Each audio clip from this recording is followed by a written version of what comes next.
Sequoia. Welcome to our Continental event. We're super appreciative of everyone coming out tonight.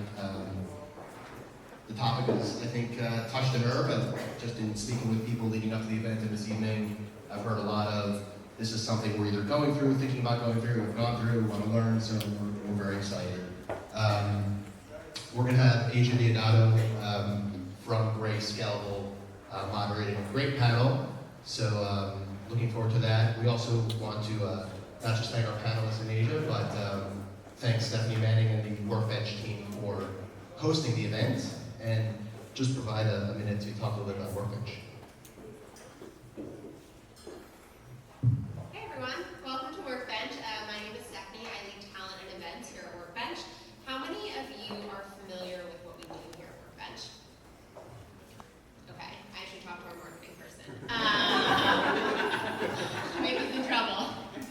So WorkBench is a venture fund and a community focused exclusively on enterprise technology. So we invest in Series A and Series B investments in enterprise companies that are in the artificial intelligence space, big data and analytics, HR and collaboration, all those selling into the enterprises.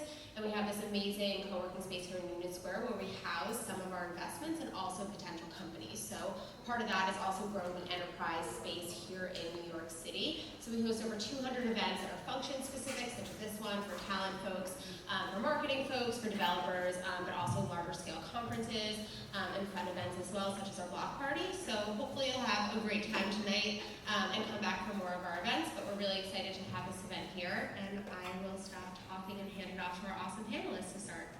Thank you. Thank you. Hi everyone. Welcome and thanks for attending. As everyone has mentioned, we have a great group of panelists here with us tonight, and I'm going to let them introduce themselves before we jump in. We've got some topics that we've thought about and prepared that we've all sort of worked through ourselves in our own experience. We're going to address some of those, and then we're going to take some Q&A from the audience, so we're excited to hear from you as well. Matt, I'll let you kick it off. Hi, my name is Matt Hoffman. I lead the people team for DigitalOcean. DigitalOcean provides cloud infrastructure support focused on development. Hello. That's working. Hi, I am Lucia Smith, and I'm the head of HR and recruiting at Paperless Post. Hey everybody, I'm Nick. I work at Namely. I started about 10 weeks ago, and I just moved to New York. It's all frightening, even this event. And mainly we do HR and payroll and benefits for small and mid-sized companies. Hey, I'm Mollie. I'm the head of Total Rewards at BASF, which is the world's largest chemical company. So maybe slightly bigger than the companies that you guys are working with. And before that I was at AOL, and before that I was at Time Inc. Hi, I'm Tiffany Serra. I'm at Spotify. I've been there about 3 years and do compensation and benefits. I've done compensation for about 12 years. Great, thank you. So our first question is, how many job levels do you all have in your current companies, and how many employees?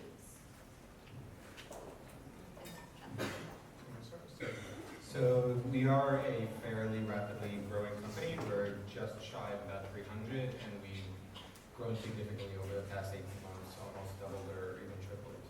For us, we've tried to kind of keep the process as simple as possible. One of our deals at DigitalOcean is that everything we do, we have a very simple user interface for the cloud infrastructure hosting we do, and so we've really tried to create a really simple model around everything we do internally on the operations side, and that extends to leveling as well, which we've just started doing. So for us, we have kind of 5 broad levels. We have 2 individual contributor levels, kind of a manager level, a director level, a VP level, and a C level, and we've actually created similar tracks on the individual contributor side and the manager side, which are equal. So we've really tried to keep it as simple as broad as we can.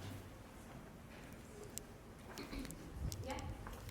So we have about 130 full-time employees now, and then we have some remote employees as well, that they operate in a slightly different way. And most of our teams have between 4 and 6 levels, though each of those levels has, like, secretly 2 to 4 levels within it. It's not a secret, but you sort of think of it like an accordion. Each level can expand, so you don't just automatically say the next promotion you're going to get is to a new title.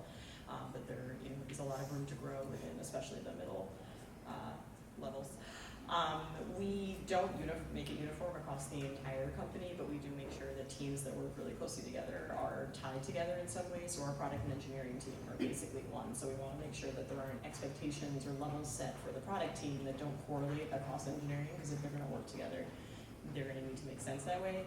That said, the marketing team might operate a little bit differently because they just have a totally different structure, and titles mean different things on the creative side than when I say creative, I mean literally like an art director, which director of engineering is not the same level as an art director, and we think about those two roles a little bit differently. But otherwise, it's very similar in terms of sort of trying to keep it as simple as possible, and having a manager track and an independent contributor track, and making it pretty clear that you can reach the same level of seniority on both sides. So we're building this, so we don't have the answer yet. I think the important thing is, what is the definition of a level, or what do you use it for? I think career levels can be used differently than compensation levels, but they're going to be aligned. And so we're having that discussion right now, what exactly we're using this for as we build it. So I think that's an important distinction to make.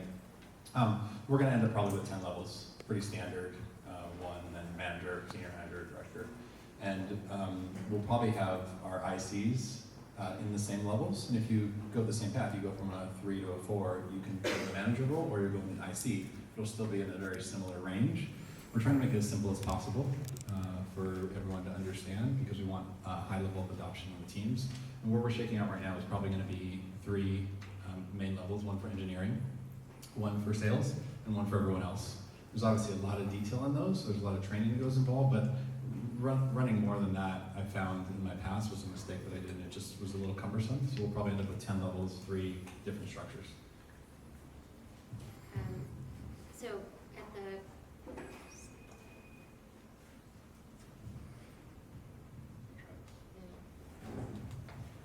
company that I'm at now, we have 9 levels from the CEO down to the lowest level exempt employee, and then we've got non-exempt. I think AOL had around the same number, and at Timing we didn't have levels. And I'll say just one thing about that, which is that we spent a ton of time thinking about compensation because we didn't have them. So, I mean, I think that's what levels help you do, is it creates enough structure that you don't have to think about that much. We used to have about 18 levels with 1,100 employees, and we've recently doubled in size and have decided to restructure our levels and now have around 11. We don't have a separate management and individual contributor level track. You can go from the lowest level up management, and we start to, they converge at some point, so that if you are an individual contributor and you decide not to go the management path, we wanted to keep it open so that you can still move up. I think for us, just to add, similar to Nick, we worked really hard to kind of say these are important things to have a structure around, thinking about kind of how you're mapping your organization, what level you're hiring at, putting some framework around, compensation benchmarking. But it's really important, at least for us, that it's not like, oh, I've checked these 5 boxes, I'm at level 6, and now I've checked these 3 boxes, I'm at level 7. It's really an architecture and a framework, but the idea is that it's real. We want to make sure that people feel that there's lots of ways that they can grow and develop without kind of climbing up the ladder, and you can move left to right and you can move up and down. It's really more kind of a structure for helping us to think about how we're mapping an organization, rather than I'm ready to go to this level, I'm ready to go to that level. And that's one of the reasons we've kept them small and broad. We actually, hello, is this on? Am I crazy? Okay. We actually think of it very similar to that, and when we talk about it with managers, our level charts, we talk about how it's a protection on both sides. It's a protection for them and the company to make sure that someone can't just say, I did this, now you must promote me to this title.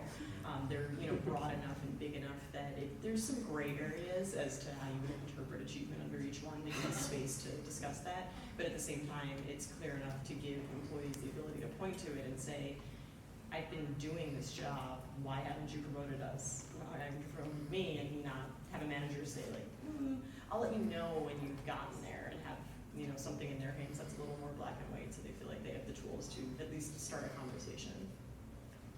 You mentioned the accordion between levels, and typically you see as a company grows, they add more levels or a structure changes over time, to your point about Spotify. So at what points in the company growth or other company growth have you seen evolutions in your level structure? And how have you dealt with title debt? One of the things we see frequently is over-titling, right? You have to get people in the door, you're offering them maybe a little less on compensation compared to the others out there, but you're willing to give them a better title to make the hire. But then you have to input a leveling structure, and sometimes the titles don't line up with where they would fall based on their skill set today. So how have you addressed that issue as well? The way that we've done it is you can have a different business title than maybe what your level is, but at least you should understand where you fall within the structure globally and within each function. The reason we also decided to switch to a simpler one is that benchmarking was a nightmare with that many levels that we had before and with all the different functions that we had. So I would definitely encourage a more simpler structure. For us, because we've intentionally kind of had broad levels, we don't have senior manager, we don't have senior director. And at least once a week I have a conversation with my CEO who's like, well, why don't we just give this person a senior director title, or why don't we just bring this person? And it's so easy, it seems so easy, it solves so many problems, but it actually does. It actually creates more problems, because then you have to have instead of avoiding that one hard conversation, you have 7 other hard conversations with the people who aren't getting their titles adjusted. And so we really want to be thoughtful about it. And that's why for us it's really, it's hard to do, right? We work really hard to not have people feel like their self-worth is created by this title. I come from an organization prior to this where we had significant title debt, because it was so easy to just give everyone VP titles, and it's great, but then when you're paying them VP salaries, at some point it gets really expensive to have half your organization VPs, and we actually had to go through a really tough exercise where we had to kind of re-level people and bring in people who were potentially paying less and help them grow and develop. So it's really important to kind of be thoughtful and plan in advance. It's harder in the short term, but it actually makes your life much, much easier in the long term if you can be really thoughtful and intentional about it. We're at the tail end of the awkward stage of title debt, which we never had a huge problem. We were never giving people super senior titles. We were giving them probably more responsibility than was appropriate, and that has its own ceiling. And what we basically did is the awkward period is where they are sitting still for a number of years, and we are hiring people around them and above them to help grow them, frankly, because there's a ceiling when you're big.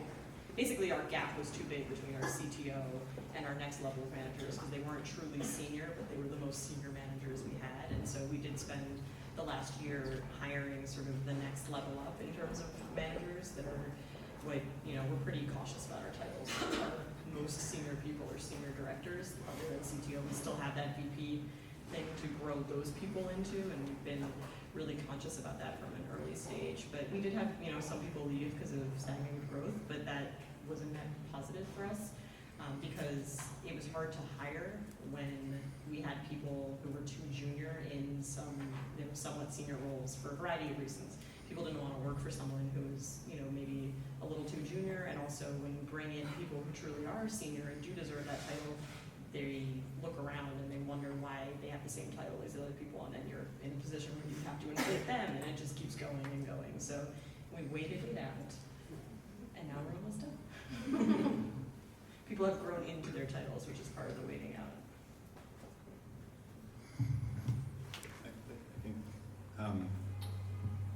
an important point, I think, is that we don't own the levels for the company. The leader owns the levels for their team. So when you build the levels, have the leader build the levels, your sales leader builds the levels with you.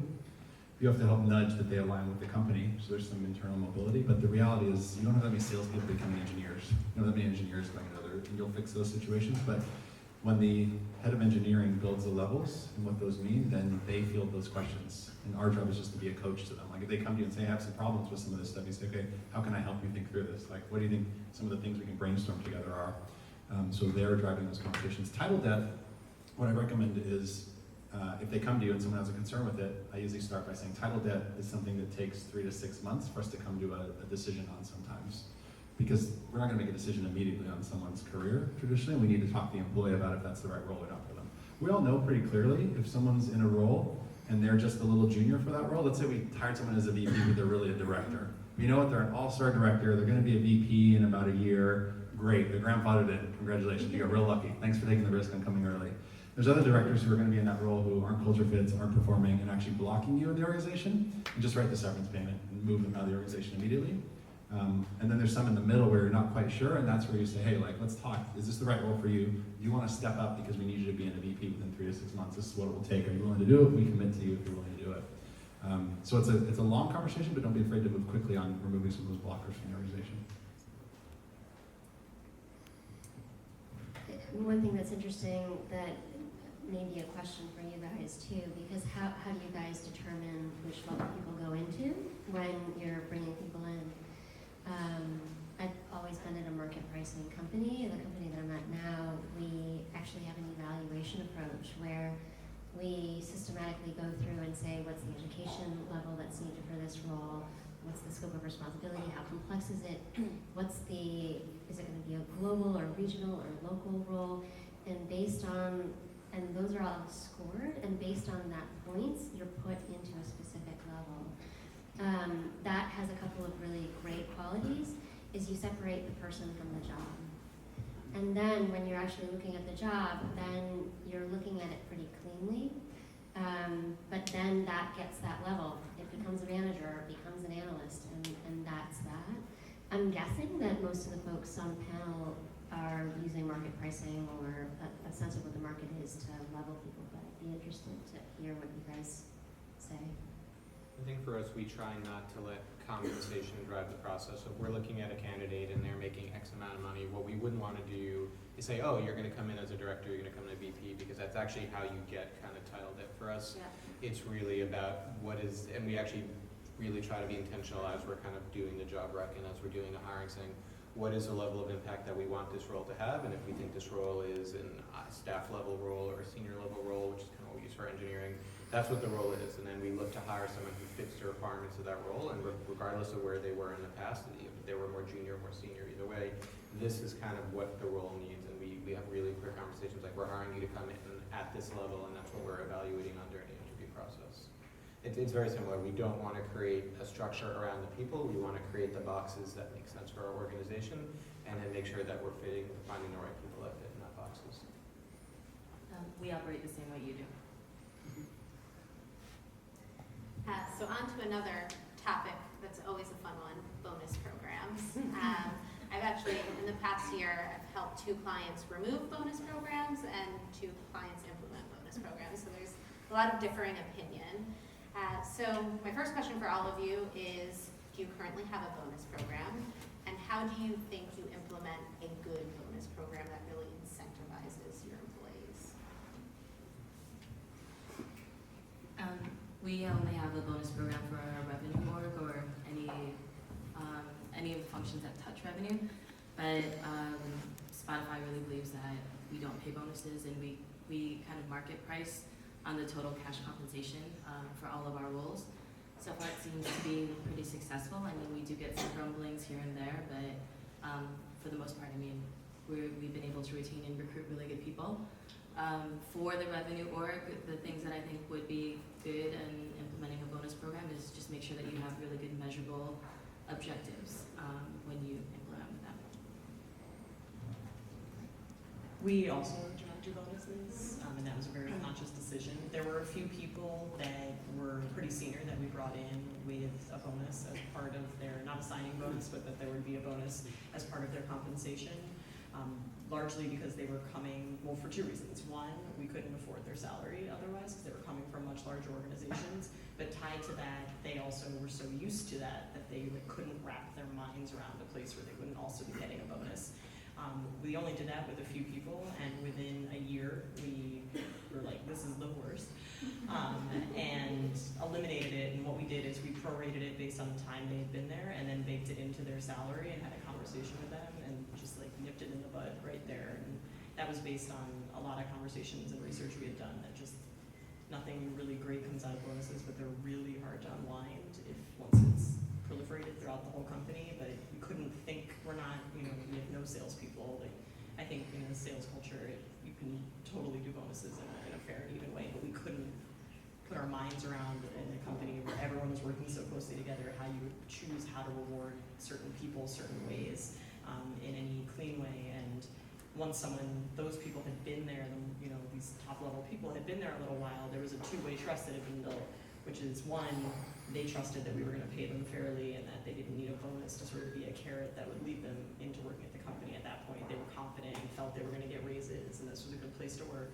And two, we were confident in them as employees that we didn't need to, pay to sort of distribute our risk over time. That we were like, oh, we'll give you a huge thing later if we can just see if it's going to work. We're like, this is working, we'll give you less, but over a period of time. And a lot of senior people, they're at later stages in life, and they're happier to get more money every day rather than wait and see. For us, we kind of have three buckets in terms of the way that we pay out. We have your traditional kind of like salary and compensation, and that's determined based on a calibrated measure of performance and also kind of where you are in the market. So we actually don't have very strict guidelines around how the compensation or merit pool can be allocated. We give leaders a lot of data and they can allocate it as much as possible for a lot of the same reasons. Our bonus program, for a lot of the same reasons that you talk about, is entirely, we do give bonuses to all employees, and it's entirely based on company metrics. So everyone is on the same bonus plan. The amount that it pays out is determined on your level, whether you're manager or senior or manager, director, or IC 1, 2, 3 in the organization. It's consistent regardless if you're in sales, engineering, marketing.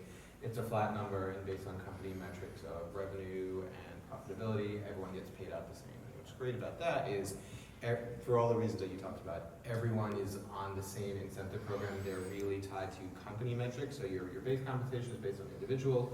Your bonus is based on company. It gets everyone aligned on the same thing. It creates a sense of collaboration and cohesion, which we think is really important. And then one of the things we're doing for next year is we're going to roll out kind of equity performance grants, which are entirely based just on calibrated individual performance. You have these three buckets, which are based on different things, and they're specifically designed to incent certain behaviors, individual versus team, and reward in a way that seems fair for all the reasons that we talked about. So I've been there 10 weeks, namely, and it took 8 weeks for me to figure out who had a bonus in our company. It's funny because we're an HR company, right? Like we have all the employee data, so we said, well, let's just run a report. But we had not put a code in for bonus, so we onboard all of our employees in our own software. We didn't have a bonus category, so when you ran a report, it wasn't there. So short of doing an offer letter audit, which is what it's going to take to figure this out, which is eventually what we had to do, we've now built it into Namely, so now we have the field in there, so we can run a quick report. So we have it.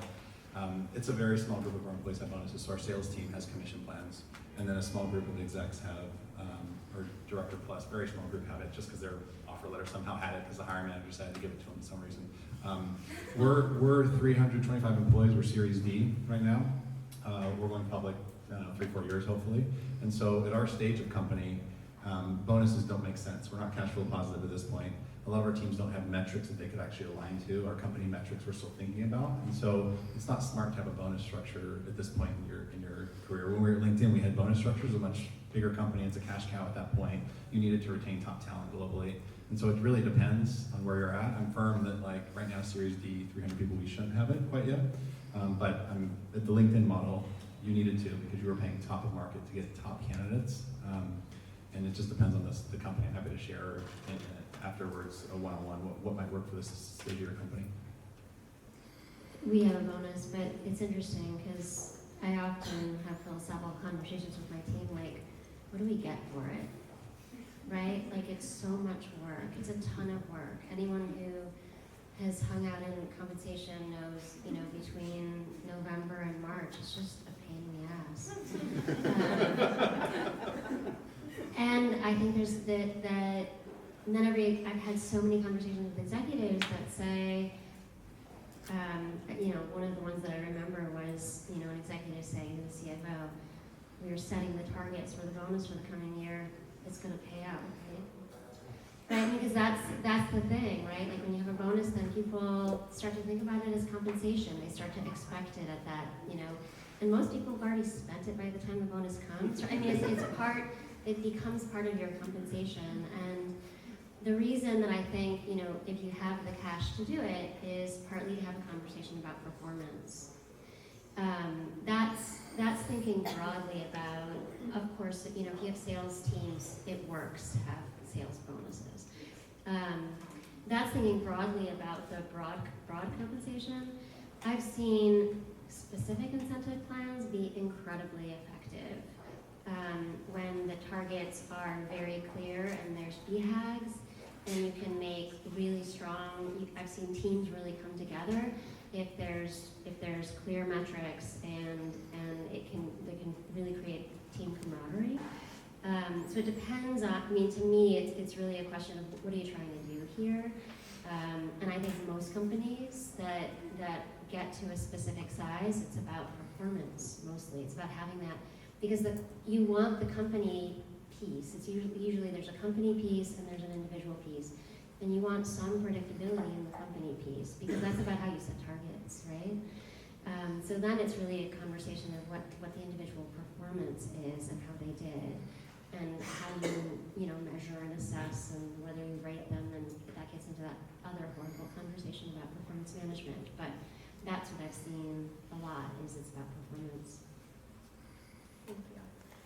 So for those of you who have a bonus structure, how does that impact base salary and sort of what range you offer? And then for those of you that don't offer a bonus program, when you're recruiting in and hiring employees who are calculating that bonus target as part of their overall compensation, how do you deal with that when you're not offering a bonus target?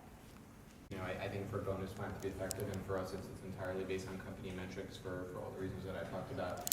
It's not guaranteed, and I think to be effective, it can't be guaranteed. If it's guaranteed, then it's not bonus. It's just compensation. Like Lucia said, you're better off just kind of rolling it in. So we make really clear that we're going to kind of pay what we think is a fair and reasonable salary that you're going to feel good about and make you feel valued and well taken care of, just based on your base comp.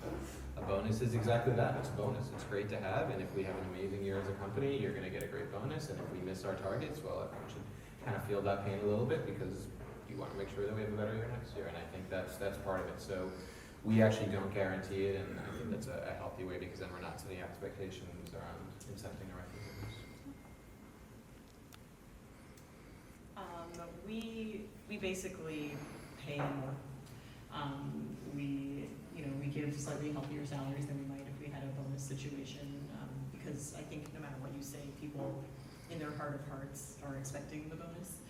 And it turns in a weird way a positive conversation into a negative one. You're like, here's 10K, and they're like, I thought it could have been 15. Like, I'd rather have them give them 10K in their salary and be excited about it. We do have people that we get priced out because of that, but we then have conversations where we say, like, this is the type of company we are. If you're coming from it's usually people who are coming from truly huge organizations that have the cash to pay more salary and the bonus and all these things. And we're saying, like, you said you wanted to make a change. What does that really mean? And all the time I talk to people who say that they want to take a pay cut. What they mean is 10%, what I mean is 50%. So I try to have those conversations as early as possible. But in the end, we just end up paying, maybe slightly above what the companies that offer bonuses do. But we're confident in doing that, because I think it's just a more stable ground to be working from.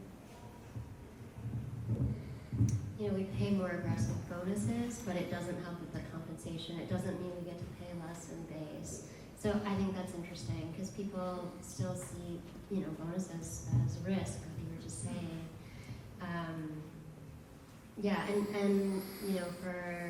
I think people still look at base salary as that place that, that's where most applicants are not thinking about target cash, right? They'll think about it theoretically, but they really want to know what they're going to make every, twice a month.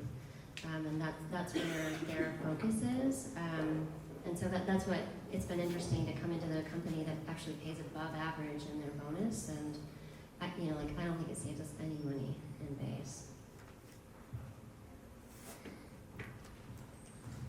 For the positions that we have that do pay bonus, we market price to just base salary, but the ones that are not bonus eligible, we look at the total cash compensation in the market when we're making offers. And it might not always line up to what their base and bonuses tied all together, but we try and make it as competitive as possible. How often and when and how do you give comp increases? Is it anniversary dates? Is it annually? Is it multiple times a year? We used to have multiple times a year, which was a nightmare. And when I came in, we cleaned it up and we tried to wrangle people in. So we did twice a year, and now we're finally down to once a year, which is great. And I mean, promotions can still happen at any time of the year, but merit increases are just once a year. Before I got there, they had aligned on April and October. No one knows why, but I showed up and they said we're having a comp increase in October, so we went through that one right now. We're going to evolve to a hybrid model, hopefully, I'm trying, where we have our merit pool for the year. Let's say you do 5% of your salaries, you get that pool. We'll do a one-time a year major review cycle for people. And I'm actually going to try and carve out probably 20% of that people can give throughout the year. We'll actually give them a budget each quarter for their promotions and their out-of-cycle increases, because I want them to feel empowered to do them throughout the year, but still stay within their budget. We haven't done it yet. In practice, they think we can do it. We look at the numbers, but we're not sure if we'll be able to do that.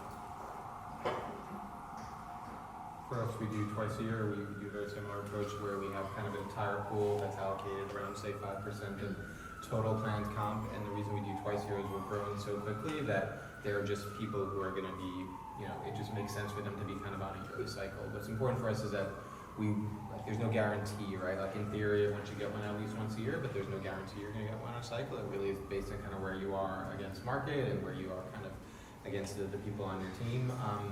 Having it twice a year enables us to make sure that we're checking market equity on a regular basis for people who are quickly growing and developing in their role, and also that we're catching on cycle. And for us, it's like you're not guaranteed to be on one cycle or the other. The managers have their pool and they can allocate it all in the spring or all in the fall, and we sit with them and we encourage them to be thoughtful, but we do like to give some level of We used to do it monthly, which was personal hell. And it was somewhat of a selling point to people. We're reviewing these numbers monthly at any time, based on things that you've done. And when you do things that often, it's not that big of a process. It's more of a scan to make sure there's no outliers. It wasn't that deep. But we have changed that. And we do it twice a year. It's related, but not at the exact same time as our performance reviews. So we try to separate those conversations pretty formally, but obviously have one lead into the other because they should be related. And we are standardizing that across the company to set expectations and also so that our finance team doesn't kill me. And what we do is that we have basically the way we've handed this off to people, because a lot of it has previously been in sort of my hands and finance's hands working together, is that we have sort of buckets for each team and then they divide it up amongst their teams. And I don't mean each team like your tiny 3-person team. I mean product, engineering, design, that kind of stuff. And then the C-level person on each of those teams buckets that down to their individual teams, and then the managers on those teams take whatever piece of that is there and works from it. And there's space to advocate for people to be out of cycle, or to advocate that maybe your budget wasn't right, that you truly have a team of all stars, all of them deserve a 12% raise, and this is not going to happen with the budget that you have. But obviously the further you go from sort of standard recommendations, the more documentation and explanation you need. But we set the expectation that comp reviews happen twice a year, and you should expect a conversation with yourself every 12 to 18 months. So it sounds like for most of you, it's tied to performance. So is that true? And for those of you who have tried to decouple comp and performance conversations, how and why have you done that? I just said it, so I can start. Yes. This is the first time we're doing it, so it's going okay. We're doing it right now. It's been generally met with a little bit of confusion, but also a lot of enthusiasm, and it's largely because performance reviews were getting the anxiety going into them, and people were just blacking out, waiting to hear what was going to happen at the end of it, and it was putting managers in a weird position, and also just it was two really important parts of an employee's life, and they were competing for attention, and that didn't make a lot of sense when we thought about it. So we call them development conversations, but we do those first, and then sort of at the tail end of that, these worksheets are distributed to managers, which when all of these conversations are fresh in their mind, that is when they are looking across their whole team, seeing who's eligible, seeing who's not, putting in documentation as to why they want to advocate for a certain type of raise or a certain percentage or dollar amount, which should be really easy for them to do at that point because they just did all this documentation as part of the performance review. So they're not trying to like dig up examples or dig up goals or talk about what the person has accomplished in a brand new way. And then we, sent out basically an email to the company letting them know what the calendar of these things are, and the next step is for managers. Everyone is going to have a conversation with their manager in one of their one-on-ones. Many of them are not eligible. It'll just be that. Some of them are not eligible, but are going to get a raise, and they bring that up. But sort of the communication piece is separated out, and I'll have to report back how this all goes. Our approach is fairly similar. We do, for a lot of the reasons that we see as in a lot of other companies, we work really hard to kind of directly decouple reviews and compensation, and we've moved away from kind of rating, strict evaluative performance and much more to developmental type of feedback, because we find that that actually creates more the actual conversations we want to have, and all the reasons why we know why rating human performance is a difficult thing to do. And so the way that we do that is we have these calibrated developmental conversations, and it's a data point, right? Of course, at some level, there's going to be a correlation, but we do calibrated organizational talent planning twice a year, and that's a data point that we give to managers, along with, we're pretty transparent about the benchmarks we use, the external and internal benchmarks. We provide lots of data on kind of salary history and where they are against their peers, internally and externally, and create these worksheets that everyone can kind of see and say, here's what you told us about kind of how your team is performing, and here's what we're telling you about where people are compared to what we're seeing in the market. And we collect a bunch of stuff when we recruit and we interview. So we have all this data around kind of what the market is, and we say, and here's the finance set pool of money, and we believe in empowering leaders and trusting you, so you allocate the money in a way that you see fit based on kind of data we share on performance and data we're sharing on benchmarking, and we'll sit with you and we'll help you think through it thoughtfully, but it's not a direct correlation anyway. It's an informed conversation around performance. We don't do performance reviews at all. We just expect our managers to have regular talks with their employees to make sure that they are aware of how they're doing, but we don't have a formal cycle for performance reviews. And we separate out the development conversation, the conversation about kind of what's next and what are the areas of development from the performance from the past year. But in that performance conversation, we do encourage people to talk about the compensation because we tie it directly to the bonus and merit that people get. But that career and development conversation is separate. We're combined right now. I feel like they should be separate, and that's where we're moving to, but we just don't have the rigor around compensation understanding from our leaders to do that. Our vision is that through Namely, we have the data that people can use for peer-to-peer feedback, for performance reviews. We can suck in their employee engagement survey scores. So there's a lot of data that we're able to collect, where ultimately managers are much more empowered with that, and managers also have comp data in Namely now as well. So once managers have an understanding of things, we just did comp training. Once managers get much better at it, then it no longer has to be reduced to, hey, they got a 3, so they get 5%.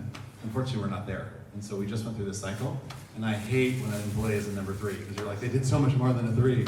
But the reality is managers are like, we need to know, we need you to tell us, like, how do we distribute this money? And so we're just not there yet. And so fortunately in Namely, it's pretty easy to do performance reviews, so we can customize them real easy. So it's 4 questions, and they wanted to rate people actually. So managers wanted to do that. And then they wanted guidelines. They're like, tell us how much we can pay them. And so we gave them guidelines, we gave them real broad guidelines. We said, these are guidelines, go outside them if you want.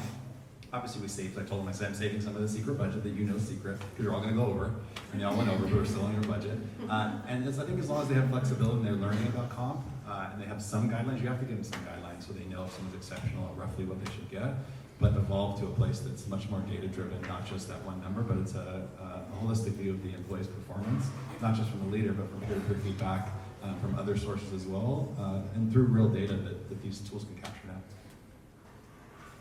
One thing I would add in terms of just avoiding the 3, for our feedback cycles, there's no numbers of any kind. It's all completely qualitative information. It's all about how to best work together and goal setting and things like that. Because that's largely feedback from your peers. And I think everyone's greatest fear is that the person who sits next to them is going to somehow influence their salary. It's just a terrifying thought for a lot of people. But for the tools, for the worksheets that we built on the back end for managers with the guidelines and the recommendations and things like that, we broke it down a few different ways. We turned it more into a story where they're sort of choosing a story about an employee, which is like, I want to promote this person. They're doing a completely different job. They have moved up in the world. This person is a star performer, and I think they're about to move. I would definitely hire this person again for this job. to this person is doing completely fine, but if they're gonna stay at this for too long, you know, if they were at completely fine, which is good performance, it's a positive thing, but if you stay there for a year and a half, why aren't they moving up into excellent performance, into that kind of thing, and then all the way down to the bottom one is improvement plan.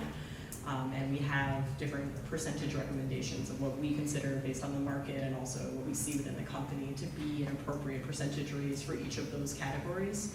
And we have 3 different verticals based on how much money they make. So there's sort of like the 0 to 100K, the 100 to 200K, the 200 plus K or something like that, because you know, someone who's making 30K a year can get a 20% raise. You know, that happens really early in your career. Someone who's at 250, you shouldn't be expecting 20% raises every time. And so we, you know, show how these percentages change, and it gives them a little bit more of a way to talk about it without having to say, like, they're a middle. You know, they're like, I would hire this person again for this exact job. And they're like, would I? Do I have a dream? That kind of thing. So how do your companies manage equity? Is it given initially upon hire, or is it given on an ongoing basis? And lastly, is it tied to performance? Is it tied to tenure? How do you decide when to give it? So for us right now, again, we're a fairly early stage company. The only time that people get equity grants is when they're first hired or when they're officially promoted into a new role, and then they would get the same equity differential that if we hired at that level. I think one of the things we're realizing is, and this is actually on the roadmap for next year, is that there are more thoughtful ways that we can think about it. And so, you know, we don't really have anyone who's been in the company more than 4 years. We're traditional 4-year kind of equity grants, right?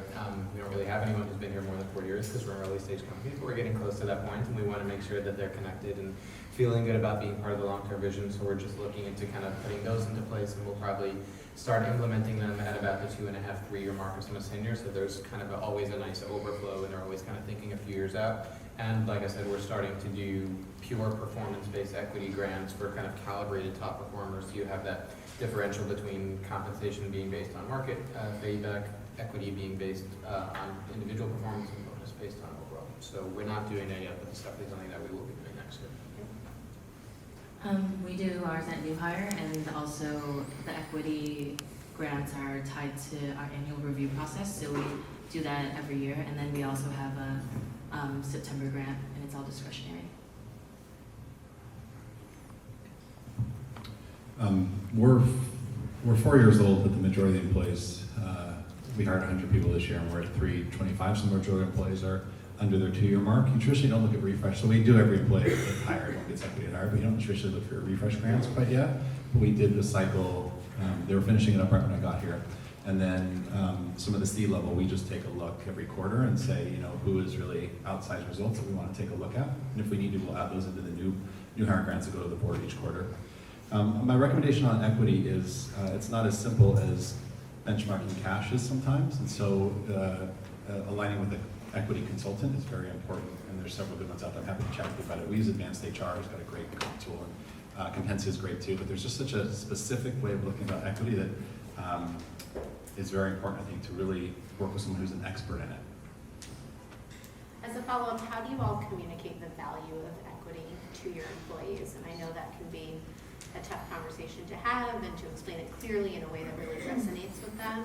Do you share a number of shares, percentage of company value? What works for you? So I also run recruiting, so I talk a lot about equities. I talk about it with candidates all the time. We take a fairly transparent approach, or at least that's what I've found compared to a lot of different companies.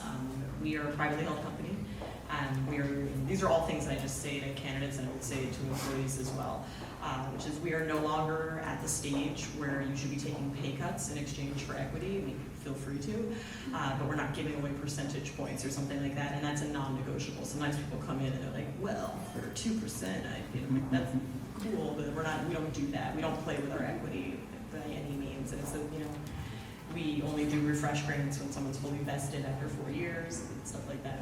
We're really cautious with our equity.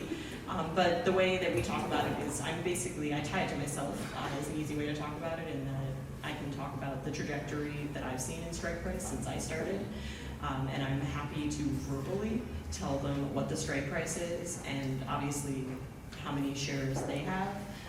From there, I can tell them the percentage and they can extrapolate how many shares exist, but I'm very clear that this is all magical thinking. The only thing that is set in stone is the number of shares you have and the strike price at this moment in time. Anything else is, subject to change. In my experience, it's always gone up, and it could go even more dramatically up, and you should look at it as something that would, not change your life. It would be a really nice bonus the year that it becomes real.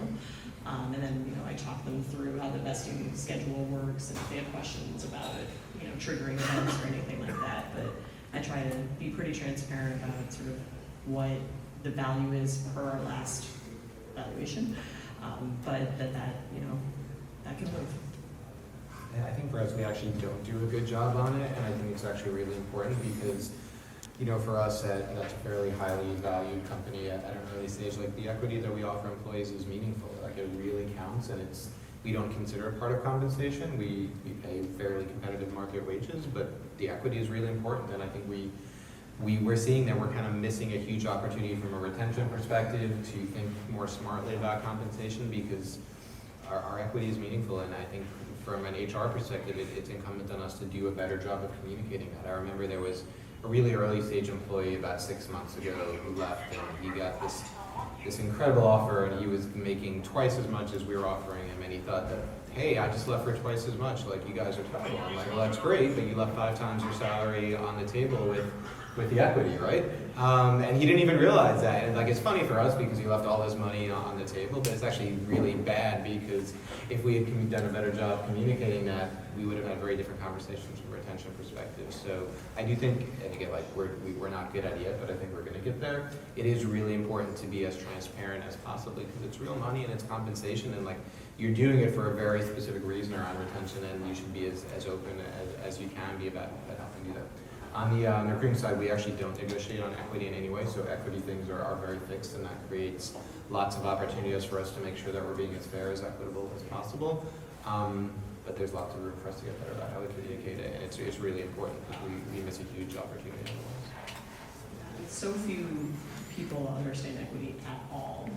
They saw something in a movie, or they read something on like CNN Money or something like that is really unclear. So a lot of education is just straight education about how an equity plan works in general, what are stock options, that kind of stuff, and talking through either employees or candidates, how can you compare this to another company? Like, I've had people say, you're giving me, whatever, I'm making up these numbers, but you're giving me 2% and they're giving me 7%. I'm like, you think they're out of the same pool? Like, I don't understand what we're talking about right now. They don't necessarily understand how values for these things work, and sometimes just being sort of like their parent, basically, but you don't even need to get into numbers sometimes. Sometimes they just want to understand how this all works, and that makes them feel more confident in the company and the equity and working with you. I think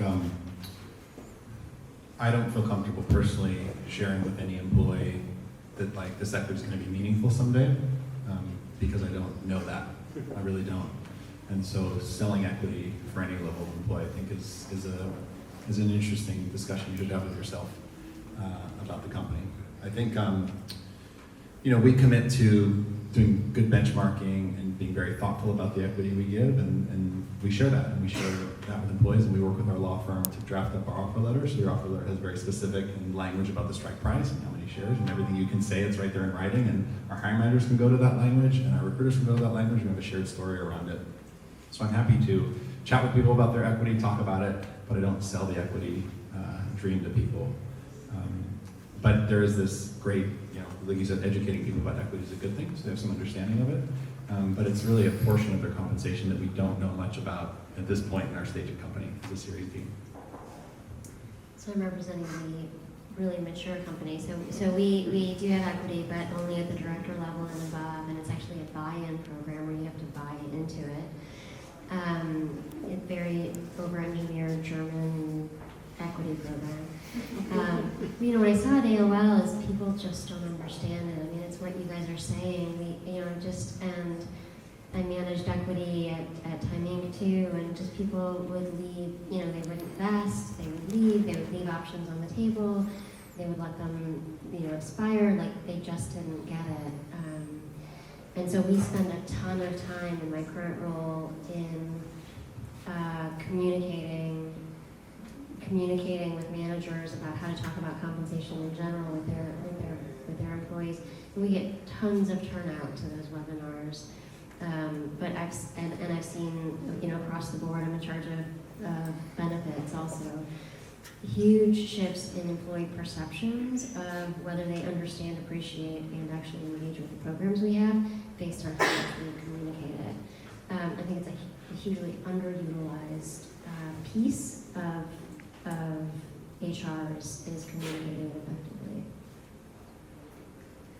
I think closely tied to this is transparency around comp programs. So how do you have a comp philosophy, and how do you communicate that to your employees, and how do you communicate your market position,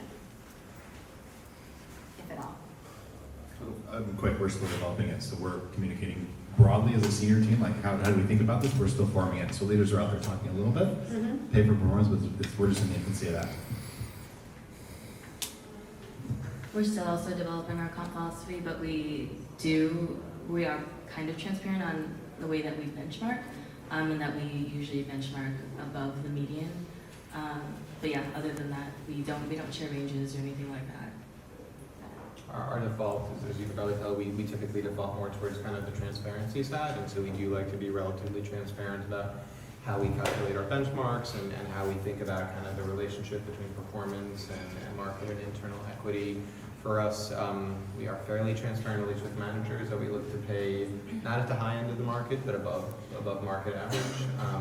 We kind of have this expectation that if you're with us, you're already a good performer. And the expectation is like good performance is kind of like the minimum baseline. And so there's actually less of a range in terms of acceptable levels of performance. And with that, we feel like we can pay relatively comfortably. And I think in general, I would be surprised if half the company didn't share what they're making with other people anyway, and we're pretty okay with that because we just believe in transparency. And so the idea is that you should assume that people know what they're making and that people kind of know where people are contributing and feel relatively comfortable. With compensation, from my perspective, it's such like an emotional thing. I think people try to put this science around like an actual number, but compensation is so much around do I feel well taken care of rather than am I. I know that anyone in the organization can go somewhere else and make more money, and we can always hire someone else for more money than they were making there. So it's really not just about that. It's do I feel invested in? Do I feel well taken care of? And I've had conversations with employees where, a difference of $2,000, like less than, a percentage, made such a meaningful difference because it was just around the relationship between what they were expecting and where they are. And so from a people side, we really encourage managers to have conversations, like holistic conversations about what's going to make you feel well taken care of and what's going to make you feel, rather than saying, yes, you are at 63% of the benchmark and you should be happy with that. And I don't want to have like that. It's not meaningful to people. It's how do they actually feel? And keeping that in mind is really, really important. Sort of jumping on that, we don't really have a public-facing compensation philosophy. We have sort of back office one that's similar, which is informally we call it a drop the curtain philosophy, which if we drop the curtain, it would be just horrified. Would we be able to, it's not even that everyone needs to be making the same money, it's would we be able to defend every salary and why every person makes what they do. But one of the things that we did focus on and probably need to focus on more, which relates to what you're talking about, is training managers and how to talk about comp with their people. Because so much of that is the relationship. When people complain about salary, you're absolutely right. They're saying I feel unappreciated, and money feels like the easiest lever for them to pull. But it's often not the most effective one, and we don't want our managers to think it's the most effective one because that can get really expensive really fast. So we spent some time when rolling out our new comp practices to also just talk about the softer side of this, which is that we see compensation as a piece of an employee story, but it is not the biggest one. It's right up there with the work that someone gets to do, the clarity on their growth, on the relationships that they have with the people that they work with, and that you can take a stunning conversation where you're about to give someone a lot of money and come out with something having gone horribly wrong because of the way you delivered it. And so we spend a lot of time, focusing on, actually say thank you to someone, talk about why they're earning this money, talk about what you're looking to see from them, talk about why you've been happy with them, all of those things that, not, especially managers are often not trained in this stuff.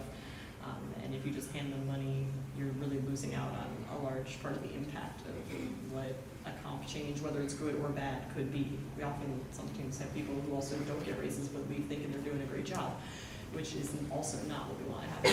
Because that's, we don't want somebody to be going down a bad road and having no idea. One of the things that's really helpful is, and I recognize not every organization can do this, but we're lucky enough, so I have an amazing leader on my team who kind of lives in the operational world and is really, really thoughtful of analytics and spends a lot of time benchmarking best practices and benchmarking numbers, and he spends a ton of time kind of really thinking thoughtfully about this. And what we've decided to do is, in a similar way to Nick, we actually want to encourage our leaders to own the process. We actually hold their hand a little bit in a really positive way, and he's able to kind of sit with them and be really thoughtful about, hey, here's how you want to communicate this, and here's how you want to think about this. Having that level of support makes a really, really huge difference, because you can think that you're doing this amazing thing for someone on your team, and if you're not communicating right, or you don't understand kind of the science behind it, or you're just totally missing an opportunity to make someone feel really great about like a gesture you're making, or about an increase that you're giving. Real money that your company is spending. And so the investment that we make by having this person on my team who's really, really, really good at this type of role, sit with all the leaders and say, let me sit down with you and let me help you, like your decision, right? Like you own it, you're empowered to do it, but let me help you work through it. That's an investment on our time, but the impact of it is really important, because it enables them to have much more powerful and meaningful conversations and make sure that they're thinking through all the right things about, are they paying all the people on their team fairly? Are they looking at gender differences? Are they looking at historical differences? It takes about that. Thank you. I'm sure most of you have heard about the change in Massachusetts legislation that you can no longer ask incoming candidates about their current salary. So I am wondering how you all feel about that. And I don't imagine most of you have employees in Massachusetts. You do, and you do. So how are you addressing that with your teams, and how does the rest of you feel about it?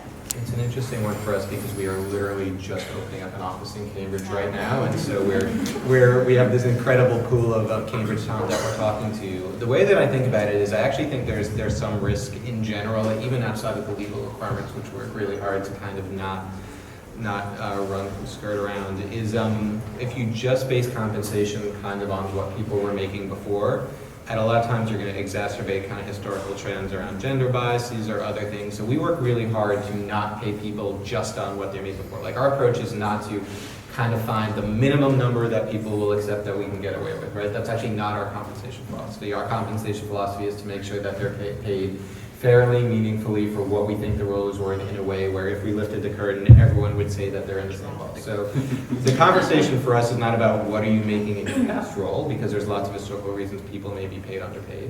The conversation is, what are you looking for in this role that's going to make you feel well compensated? And that is a totally legitimate question legally, and it actually, from our philosophy perspective, is actually much more important, because we're not looking to just kind of give them 10% of their role. It's what's going to make them feel good in the role, where they're going to come in 6 months, find out that they're not making 20% less than someone else, and just go somewhere else anyway. So for us, it's what's the best offer that you will feel good about and accept on the first one with minimal negotiation. Great. Any other thoughts? We also try to pay at market, so we don't, we in some way look at what you made before you joined, but as far as the gender bias situation, we do an annual review every year, like a gender wage gap analysis, to make sure that we are paying fairly within the genders. So the Massachusetts law is not really affecting us so much, because we're trying to always pay fairly. I think it's awesome. I think we're in a time where we need some, we talked about structure and flexibility, which is so core to compensation. You need enough structure that you don't have to think about it all the time, but you need the flexibility to respond. And I think that we're in a moment in time where we need collectively a little bit more structure to do the right thing. And this helps you do the right thing. And it goes back to the conversation we had about how to level a role. And I loved people's responses up here, because it's about the role, not the person. And the more that we can make it about the role and what we're expecting the role, and what the level and the compensation should be about that role, and the less that it can be about this person, I think it takes one less layer of bias out. So I'm excited about it. So what tools or surveys have you all used to determine market pay, and have those also supported research on bonus and equity?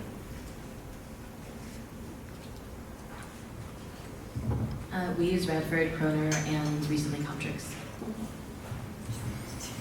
We use Radford and Advanced HR, and then because we have the luxury of hiring lots of people, we actually ask our recruiters to kind of calculate, to capture kind of compensation data, not in a way like that, but kind of just where the market is. And so we evaluate kind of the external benchmark stuff, and then the best information is kind of just what the recruiters are seeing. And so we capture that, and all of that is blended into the internal benchmarks that we use.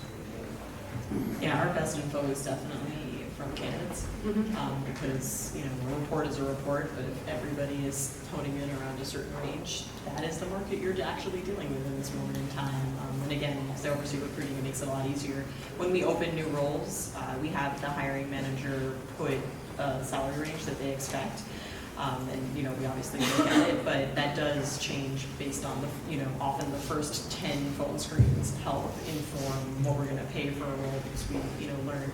It also especially comes up with certain roles that are like hourly seasonal roles. We're like, what does a Photoshop expert who is paid hourly for 3 months a year make?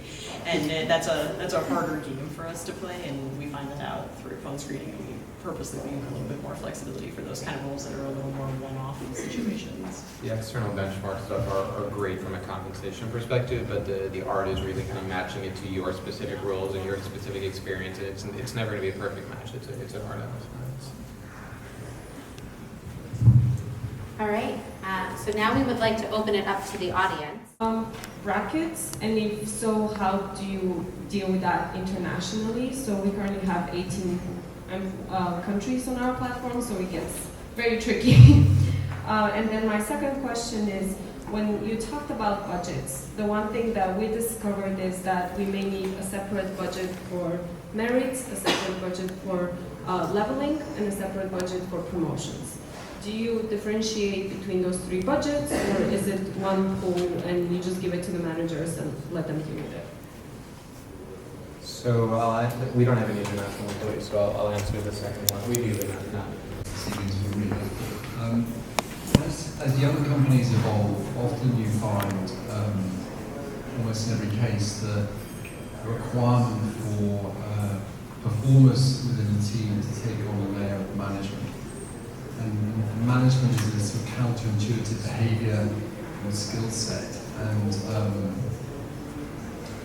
often it's the individual is expected to become a manager on top of their day job. How have you managed that process and helped the teams that you work with acknowledge the role of the manager and train them or hire them in? Can you talk a bit about that dynamic? So for us, we've been really intentional about not doing that. So when we created kind of our mapping process, we have an individual contributor track and a people manager track, and they are completely equal. There's lots of ways in which you can grow and develop your skills, and you can move back and forth. But for that reason, that managing people is a really important skill. Like some of the tools for managers, I had to show that after some of the stuff we're building, I had to show the text. So we did just good simulation development and revenue manager simulation or operating managers might be helpful. We're going to take one more question, but we will be around afterwards if anybody wants to chat one-on-one or ask us anything. I see somebody back there.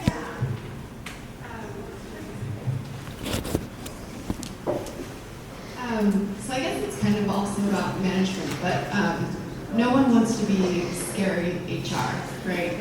And I think a lot of these conversations, especially about compensation, because it is such an important topic, people can come off, especially to managers, as controlling sometimes. How do you guys make these conversations a positive thing for both employees and managers across your companies? Well, we do manager training, one of the ones that every manager goes into training, and part of, like I said before, that we don't have performance reviews, so we make it more about development. Same thing for us. We're a very developmentally focused organization, an amazing talent development team, and we provide provide with lots of tools to help managers have those conversations. We don't kind of leave it to their own devices. We want them to own it because we believe that's an important skill as a manager, but we provide lots of support with coaching guides and conversation guides, and we'll sit with them if it's helpful for all those reasons, right? Like compensation is really important, and it's an opportunity to kind of express gratitude and express recognition, and we want to make sure that we're providing all the right tools to help them do that, and that comes from our development. Yeah, so we spend time every year training managers on the science of compensation. Just, I think a lot of people don't know, like, hey, we spend a lot of time looking at data and making sure that we get our salary ranges right. And so helping managers actually understand the science, and then also having them understand something around their appreciation and actually delivering the message.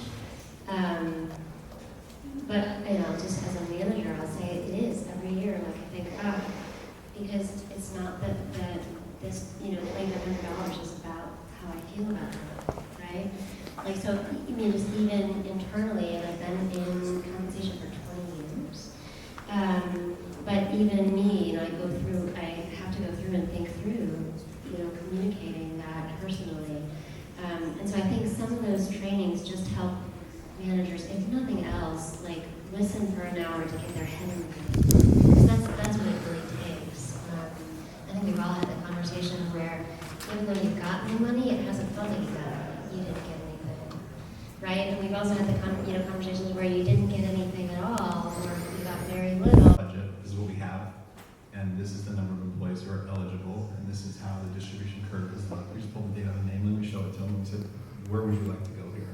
And do you want to get promotions? And if you gave 10% of field promotions, then that cuts this down to this. And that means this goes from 4% to 3%. Like, you guys make the decision. And they made the decision. And then, so whatever they decide on, we put it in a spreadsheet. And I feel very little questions about comp because they go to the VPs because they communicate everything. We don't communicate much as an HR team. And then we did some comp training for all the leaders, which I'm happy to share that deck with you too. Super light touch, just so managers felt empowered. Managers were there's a lot of frictions. Managers were like, we don't know enough about comp to have these conversations. We're a new manager. And I said, well, you're not going to learn unless you go out there and do it. Like, we'll give you training, but I can't have the conversations. You have to go do it and figure it out. I'm happy to share it. I use a lot of funny slides to make things fun. When we rolled this stuff out, we did a few things. One, we have manager training. That's 4 different workshops that all managers go through. That's sort of a 101, and then they do a 201, and next year they'll be at 301. And when we started to roll out stuff around comp, I had a series of not mandatory but encouraged sessions with just managers to sort of talk about things and on a more personal level. Like, let's just talk turkey a little bit about some of the questions you might get. And it actually was really useful in just forming our process that we were creating at the same time, because they were the questions they had, like, oh, this is something that's wildly unclear to people, and also, made us just think of like, oh, right, this is something else that people take into account, either emotionally or it's actually part of their jobs. And then we did other things to sort of better connect managers to each other and turn them into their own support system. Is that not only do they find into these workshops, these sessions, but they have their own Slack channel. They have twice a month, they have a monthly manager's lunch that's entirely self-run, and it gives them a budget to buy whatever food they want. That gets them really excited about it. And it's actually great from an HR point of view because they pick a topic each month and they actually give me the notes for it, which is not mandatory, but they often come out of it being like, here are some things that we're curious about or want to have happen, and it's really useful to keep as a way for me to keep my pulse on things. And I also just do a lot of talking.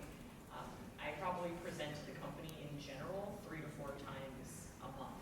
And that's, for 130 people. I also send out a weekly email about various topics. And when you're talking that much, it keeps the conversation casual and friendly and approachable. And there's no like, this is how it is.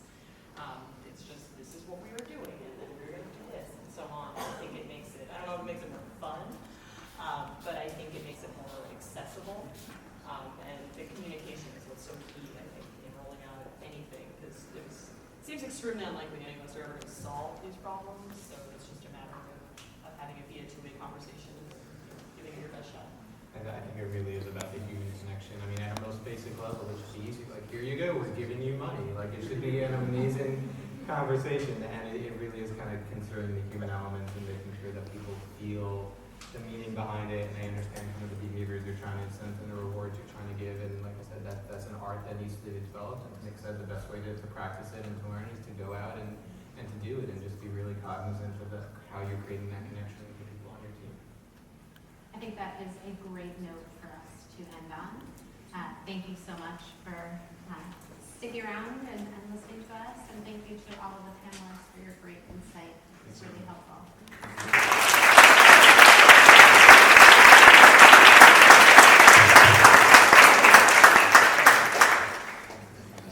Thank you so much, Asia. Thank you, and thank you.